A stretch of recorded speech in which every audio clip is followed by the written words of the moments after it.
छगन भुजबळ राज्याच्या राजकारणातील ज्येष्ठ आणि महत्त्वाचे नेते. मात्र सध्या छगन भुजबळ हे मंत्रिपद मिळालं नसल्यानं खूपच हताश झाल्याचं पाहायला मिळतंय.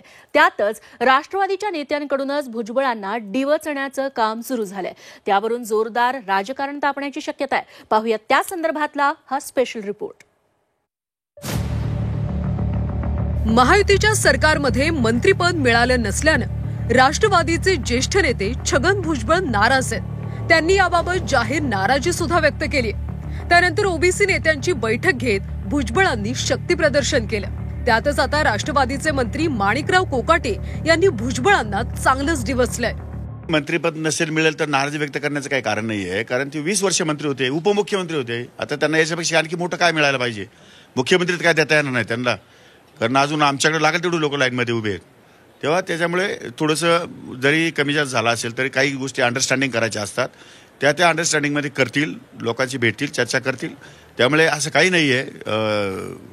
त्यांचा काही गैरसमज झाला असेल तर ते काढतील असं माझं मत आहे. राष्ट्रवादीमध्ये कुणाला मंत्री करायचं हा सर्वाधिकार राष्ट्रवादीच्या प्रमुख नेत्यांचा आहे. त्यामुळे मुख्यमंत्र्यांनी भुजबळांसाठी आग्रही भूमिका घेणं ही चुकीची माहिती आहे. भुजबळ उगाच जनतेमध्ये संभ्रम पसरवत असल्याची टीका माणिकराव कोकाटे यांनी केली आहे.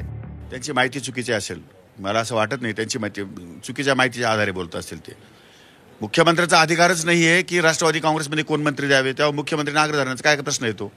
हे उगीच लोकांमध्ये दिशाभूल निर्माण करण्याचं काही स्टेटमेंट असू शकतं असं माझं मत आहे. दरम्यान माणिकराव कोकाटे यांच्या पाठोपाठ माणिकराव शिंदे यांनीही भुजबळांवर निशाणा साधलाय. राज्यामध्ये सत्ता येऊनही त्यांना मंत्रिपद न मिळणं यामागं नियतीचा हात असल्याचं सांगत माणिकराव शिंदेंनी भुजबळांना डिवचलंय. माझ्या हातून पराभूत होण्यापेक्षा राज्यामध्ये सत्ता येऊन त्यांचं मंत्रिपद जाणं याला जास्त नियतीने महत्व दिलं, म्हणून दुसऱ्या माणिकरावच्या हातून हे घडलं असावं असं मला वाटतं. यंदा महायुती सरकारमध्ये मंत्रिपदापासून वंचित राहिलेल्या भुजबळांनी महाराष्ट्र सरकारमध्ये अनेक वर्ष विविध मंत्रिपद भूषवली. यामध्ये 1991 मध्ये महसूल मंत्रिपद, 1999 मध्ये भुजबळ राज्याचे उपमुख्यमंत्री होते. एप्रिल 2002 ते डिसेंबर 2003 उपमुख्यमंत्री आणि गृहमंत्री. 2004 मध्ये सार्वजनिक बांधकाम मंत्री होते. 2008 मध्ये पुन्हा उपमुख्यमंत्रीपद.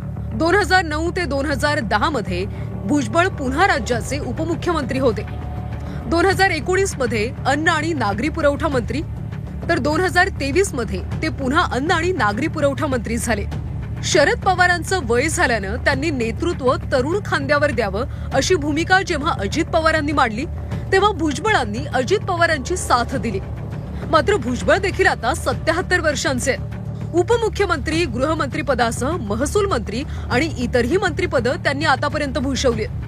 त्यामुळे भुजबळांनीही आता नव्या पिढीची, नव्या पक्षाची हाक ओळखून माणिकराव कोकाटे म्हणतात त्याप्रमाणे थोडं समजून घ्यायला हवं असंच अनेकांना वाटतंय.